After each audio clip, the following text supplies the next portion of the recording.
সকাল থেকে কুয়াশার চাদরে মোড়ানো ঢাকা, সেই সঙ্গে ঝিরঝির করে বৃষ্টির মতো পড়ছে কুয়াশা। এতে বিপাকে পড়েছে অফিস ও স্কুল কলেজের উদ্দেশ্যে বের হওয়া মানুষরা। এই মুহূর্তে মতিঝিল এলাকা থেকে আবহাওয়ার সর্বশেষ তথ্য জানাতে যুক্ত হচ্ছে সহকর্মী শফিক মুন্সি। সরাসরি যাচ্ছি তার কাছে। চলতি বছর জানুয়ারি মাস থেকেই কিন্তু শীতের যে তীব্রতা সেটি কমে আসলেও আজ সকাল থেকে হঠাৎ করেই কিন্তু কুয়াশার চাদরে রাজধানী ঢাকা সহ আশেপাশের অনেক এলাকা আবৃত আছে বলেই আমরা আসলে আবহাওয়া অধিদপ্তর সূত্রে জানতে পেরেছি। এবং আমরা আরও যে বিষয়টি দেখতে পেলাম, আমরা বর্তমানে হাতিরঝিল, রাজধানীর হাতিরঝিল এলাকায় রয়েছি এবং এখানে দেখা গেছে যে কুয়াশার তীব্রতা এতটাই বেশি যে এই বিভিন্ন পয়েন্টে যানবাহন চলাচলেও বেশ বিঘ্ন ঘটছে।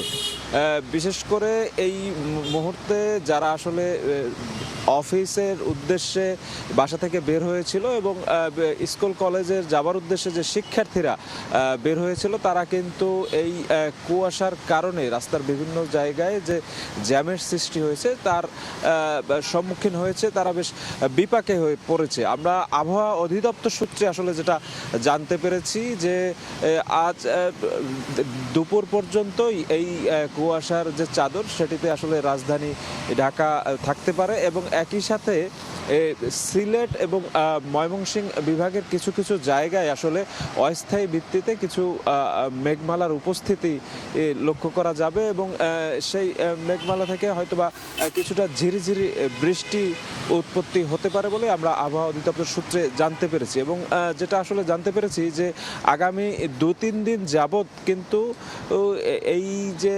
কুয়াশার যে তীব্রতা সেটি বাড়তে পারে এবং এর প্রেক্ষিতে শীতের যে তীব্রতা, যেটা চলতি মাসের শুরুর দিক থেকেই কিছুটা কমে গিয়েছিল, সেই শীতের তীব্রতা কিছুটা বাড়তে পারে, বিশেষ করে রাতের শেষ দিকে এবং সকালের শুরুতে আবহাওয়া এবং পরিবেশে উষ্ণতা কিছুটা কম থাকবে বলেই আমরা আবহাওয়া অধিদপ্তর সূত্রে জানতে পেরেছি। এই আকস্মিক যে কুয়াশার কারণে বিভিন্ন জায়গায় জ্যামের সৃষ্টি হয়েছে সেইটি আসলে নিরসনে কাজ করছে রাজধানীর ট্রাফিক বিভাগ।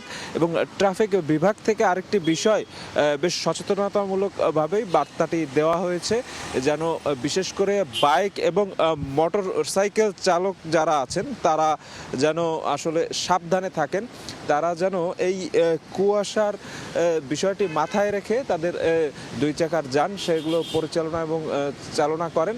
সেই বিষয়টি আসলে এই ট্রাফিক অধিদপ্তর এবং ট্রাফিক বিভাগ থেকে মোটরসাইকেল চালকদের বলা হয়েছে এবং এই আবহাওয়ার কথা মাথায় রেখে তারা যেন সাধারণ গতিসীমায় তাদের বাইক পরিচালনা করে সেই ব্যাপারটি কিন্তু তারা সতর্কতার সাথে জানিয়েছে। তো এই ছিল আমার কাছে রাজধানীর হাতিরঝিল থেকে হঠাৎ যে কুয়াশা সে ব্যাপারে সর্বশেষ।